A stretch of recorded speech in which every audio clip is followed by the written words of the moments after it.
using your credit and debit card account numbers to buy big ticket items like computers that they can easily sell. Open a new credit card account using your name, date of birth and SSN.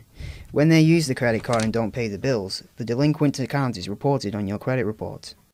Call your credit card issuer and, pretending to be you, ask to change the mailing address on your credit card account. The imposter then runs up charges on your account. Because your bills are being sent to the new address, it may take some time before you realise there is a problem. Buy cars by taking out auto loans in your name. Establish phone or wireless service in your name. Counterfeit checks or debit cards and drain your bank account. Open a bank account in your name and write bad checks on that account. File for bankruptcy under your name to avoid paying debts they've incurred under your name or to avoid eviction. Give your name to the police during an arrest. If they are released from police custody but don't show up for the court date, an arrest warrant is issued in your name. If you believe you are the victim of internet identity theft, there are few places that you should contact immediately. First, contact your bank and explain what you believe personal details are being used against your will. Secondly, contact the police and explain the situation to them also. They will have procedure in place to deal with internet identity theft and will be able to advise you on the next stage of action to recover your identity and figure out exactly what your identity has been used for.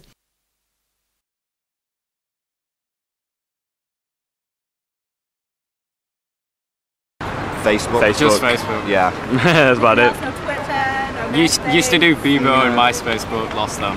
I used to do MySpace. Just Facebook, pretty much. Keep it to one, it's a lot easier. It's more easy with one. Just Facebook. I used to use MySpace, but it got boring. Facebook is the main one. Yep, a bit of MySpace. From MySpace. Twitter? Do you update people on what you're doing? I was on Bebo, but they deleted my password. How dare they? Facebook. Just Facebook. Facebook, I used to use MySpace. Do you know? Facebook, I use, but like there's Twitter and stuff, but I don't. I'm not gonna.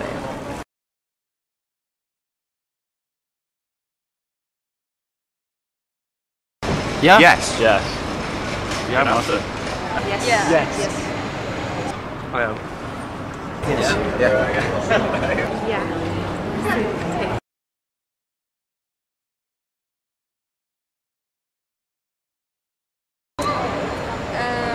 Cyberbullies. Cyberbullies, yeah. I don't know. Well, no idea. Probably idiots posting stupid things on the internet, or basically people who are different. Boredom. Well, I think it's more on the case like if you find out if someone's like homosexuals or anything like that, you know, anything that generally someone can be making fun of. Like kids being stupid. Intolerance for other people's views expressed through the internet. Oh, stereotypes. And the beliefs. You know.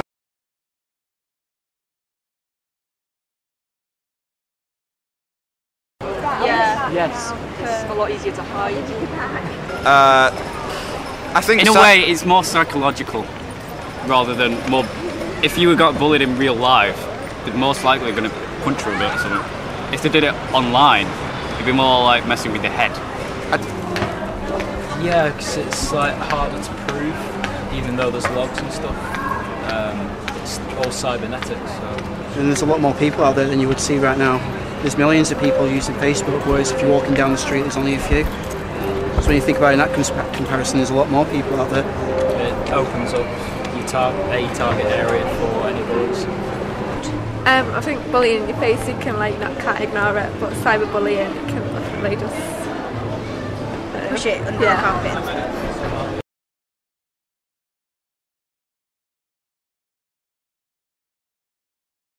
Yeah? Yeah, I think precautions could be taken that aren't in measure at the moment. Probably. It would make sense, yes.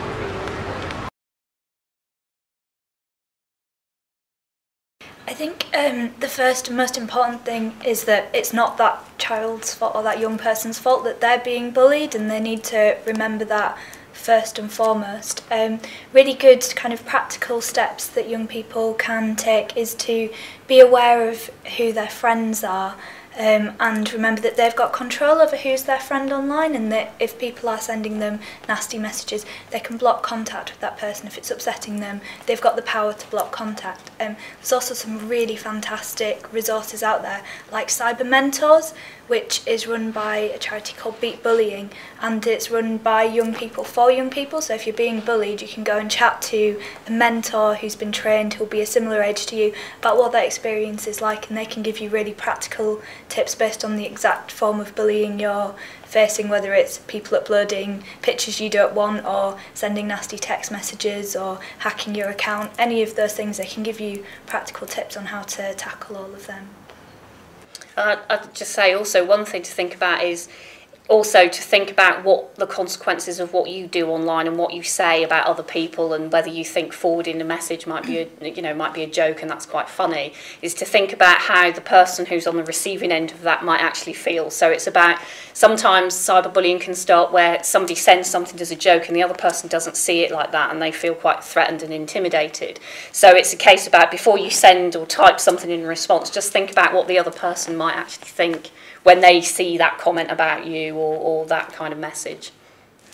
I think it's possibly to do with the fact that there is a barrier in front of you, so rather than saying something nasty and being able to see the facial reaction of the person who you're saying that to, you don't have that, and it may be a delayed reaction, so you don't necessarily know the extent of what you're saying, so that, because there's a lack of social cues, I guess.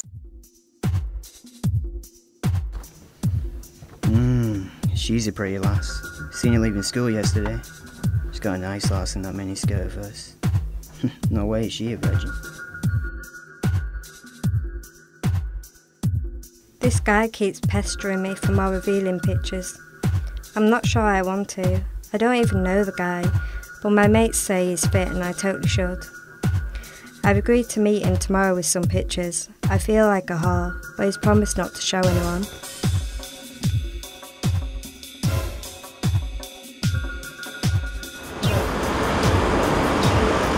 Alright, babe, got pics. You're on here. Enjoy these. Hope so. Look at her all flirty and that. She so wants me. Look how easy she made it for me to get all the details. And now these pictures.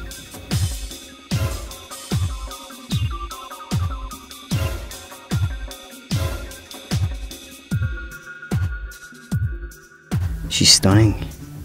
I want more. I'm gonna get more. I hate this. What if my mum finds out? I feel so dirty and exposed. I hate myself. I want him to leave me alone. Please go away.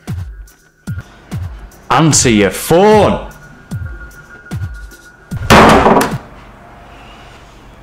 I'll just go pay her a visit. What you doing here? You can't be here. You have to go. You've got your pics, just leave me. No, you know what you want me here.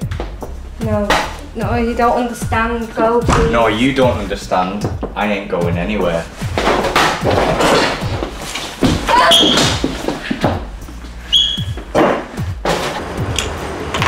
No, Bruce.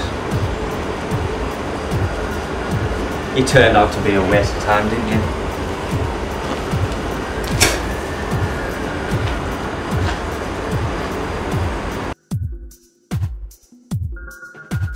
You can't always tell who the psychos are, but if someone's asking you to do something like he asked me, you should report them.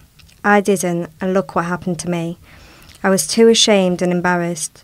I should have done something as soon as he started talking to me.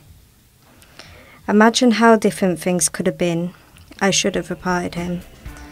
And before that, I should always have my profile set to private, so only my friends and family can see my personal information.